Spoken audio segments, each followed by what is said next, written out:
Okay, so if I was someone who approached you for a natal chart reading and you saw that I had Mars squaring Neptune in my birth chart, what would you tell me about that aspect?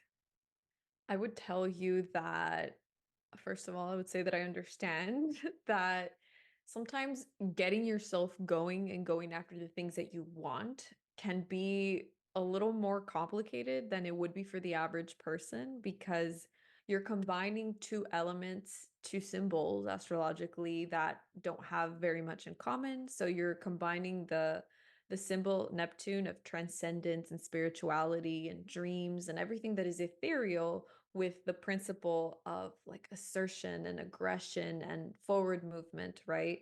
Which is very much, it's like a point. Aries and Mars, my Mars is in Aries, is very much like it's an arrow that is moving and piercing. And Neptune is something that represents everything melting together. And it's quite opposite from like an arrow piercing everything. So you're combining two things that are difficult to bring together, but when you do manage to bring those things together, you can create things that are very inspired and are able to inspire other people.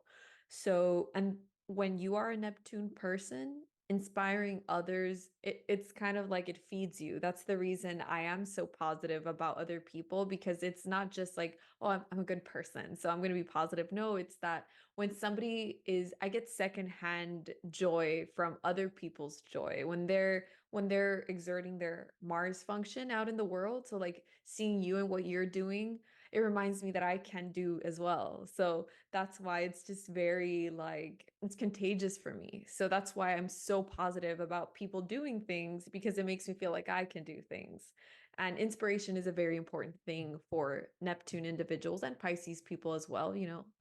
If we're using the 12 letter alphabet, which if we're trying to simplify astrology, which is one of my life goals, then we maybe should. So yeah, all Neptune people really benefit a lot from inspiration, giving it and receiving it. So that's what I would say. Okay, I hear you. That's good. Thank you for sharing.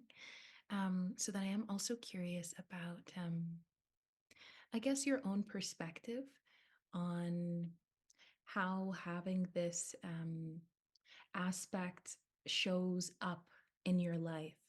And I'm going to ask a double barreled question here, but how it shows up in your life, like when you were younger, childhood, teenage versus now when you're an adult. So this is something that I never really thought about in the past, but if we're being transparent, we're talking about how I'm dealing with these Neptune issues, right? Because it has its virtues and it also has like its struggles, right? And one of my big struggles is boundaries, as we were talking about before we got on here. And I recently decided that I'm a grown ass lady. I'm 35 years old. So I was like, you know what? I'm going to sign up for therapy and I'm going to go every week and I'm going to pay for it. So I'm a Capricorn rising. So if I'm paying for something, I'm taking it seriously. So we're talking about boundaries and I never would have stopped to think about where this comes from, like this struggle with boundaries. And when I was a child, I lived in a family where very much other people, like I grew up with sick people. Like my father was sick and my grandmother was elderly and sick, and that was like my little family. It was my mom and me, my dad and my grandma, and everyone was sick, and my mom was so busy taking care of the things that needed to be done. So I was a child, and children usually have like a lot of needs, and like they can have a tantrum, or they need attention, but I didn't have the luxury of being able to do that because I could see that like my grandmother, who I love so much, like she was sick. So like I wasn't gonna have a tantrum. Like my grandmother needs attention because she's ill. So it was that, and my mom being so busy that she couldn't maybe allow for me to have the freedom, like Aries, Mars freedom to play and do the things that a child might have wanted to do because there was this overwhelming need to care for other people who really needed her attention. And so I very much thwarted my own desires as a child because I had to, because I had compassion for the people around me. Children are very compassionate. They see other people suffering, and like little babies, like they'll see somebody sad and like sometimes they'll cry. Like, Uh, so yeah, so it's like I saw people around me suffering, so I was like, okay, I'm gonna you know be a team player, and so that's how it was when I was a child, and I never would have realized that that's where that comes from, because having healthy boundaries as a child would have been like, no, mom, like I need your attention now, or like, hey, no, I need this. I need to go to softball practice or whatever it is, right? So, but I didn't have that because the overwhelming need for compassion was there. And so then, as now that I'm older, these people don't need my compassion. It's all these people around me just like want to hang out, and like nobody's sick. Nobody needs me to take care of them. They just want to hang out with me because they enjoy my company. And so they'll try to like just like, hey Denise, like what's going on? Do you want to hang out? And I'm so like, oh, I don't want to reject them. Okay, I'll hang out. And so I never get done the things that I need to get done because I struggle with boundaries. So, what I'm doing to really first was like realizing that I had this issue because I never saw it as an issue before. I was just like, no, I'm just like, I'm a good person. I let other people be seen and stuff. But it was getting in the way of me doing the things that I want to do. And I'm a grown ass lady now. So it's time to like, take the reins of my life and take it back. So that's what I've been doing. mm, um, mm. As you were sharing, I was thinking about, I guess, what you were saying about that sort of compassion piece. It's cool because, I think so many of us have seen this, but like everywhere around the world, um, I think people are like suffering in unique way. Not maybe, well, they are unique, but it feels like there's a bit more of a heavier kind of gloom, you know? Mhm, mhm, Um, and it's funny because then what you were saying about how when you were younger, there were people who needed certain needs to be attended to by your mom. Um, it feels like even now as you're older, these friends who are coming to you, maybe they can pick up on a vibe of nurturing sustenance, like follower of Dionysus, got mhm, something to give, mhm, which you do, no doubt. mhm, Um, and so maybe like they're feeling like kind of downtrodden with whatever is happening in their life, but it's all internal. So what would you say about what um, Mars represents, generally speaking, what the square represents, and what Neptune represents? Okay, so the important there that we haven't talked about, which would be the most confusing thing for a person, I would think, is that the square is just the relationship, the kind of conversation that the two planets are having. So, Mars, as we said, it's like the self-directed will, it is our direction, our passion moving forward. It has a lot to do with movement.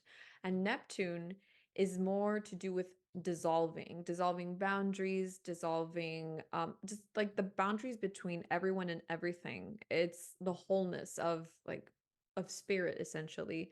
And so these two things have nothing in common. And so essentially what a square is two mismatched energies because they're 90 degrees away, and when they're 90 degrees away it means that there's a mismatch, but because they're linked, because they're at the same degree. So I have the Mars at 9 degrees of Aries and the Neptune at 9 degrees of Capricorn. So when you see the 9 9 cardinal, right, that means that that's a square.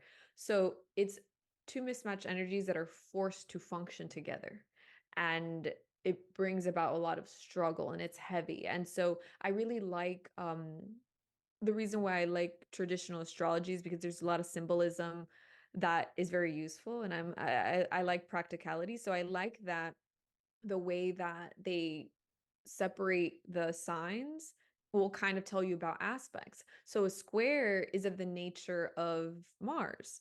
So for those purposes, so like a square essentially requires a lot of like effort because Mars is like an effortful sort of symbol and energy.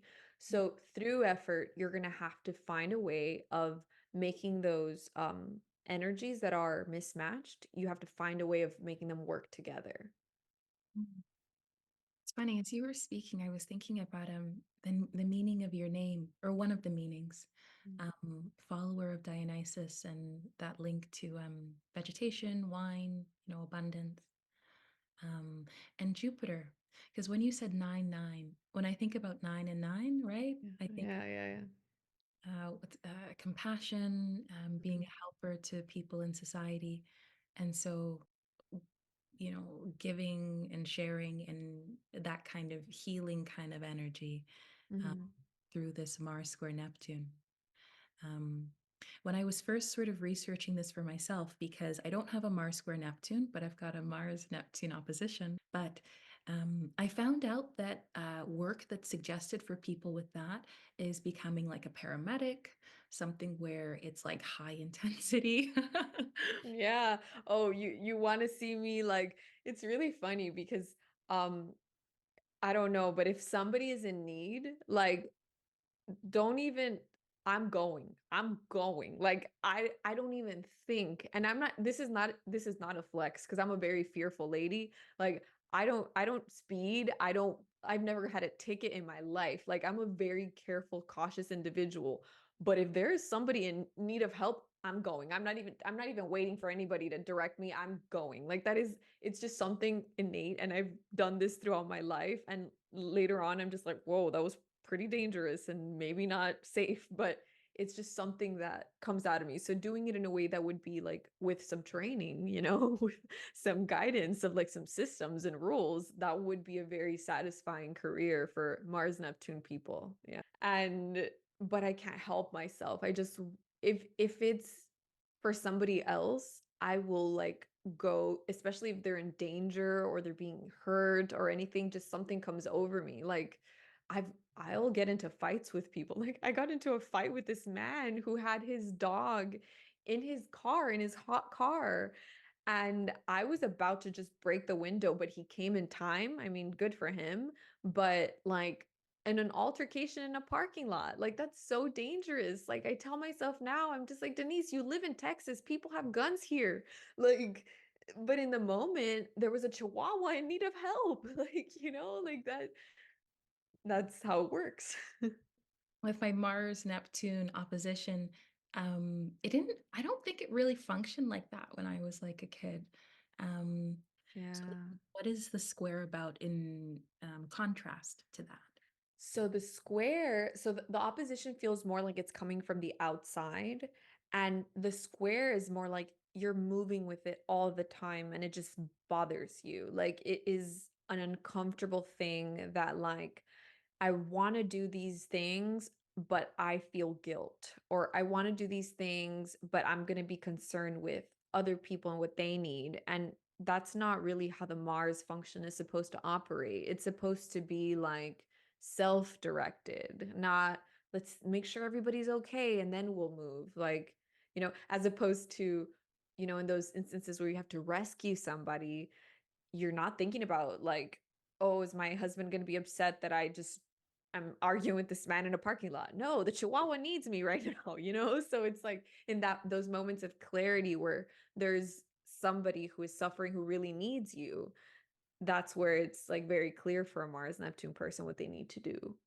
Um, but I guess like the thing that we're supposed to learn as Mars Neptune people is that we can be that person that really that needs us to move and do that thing that needs to be done for ourselves. So that's what we are learning on the journey of self-actualization, I think.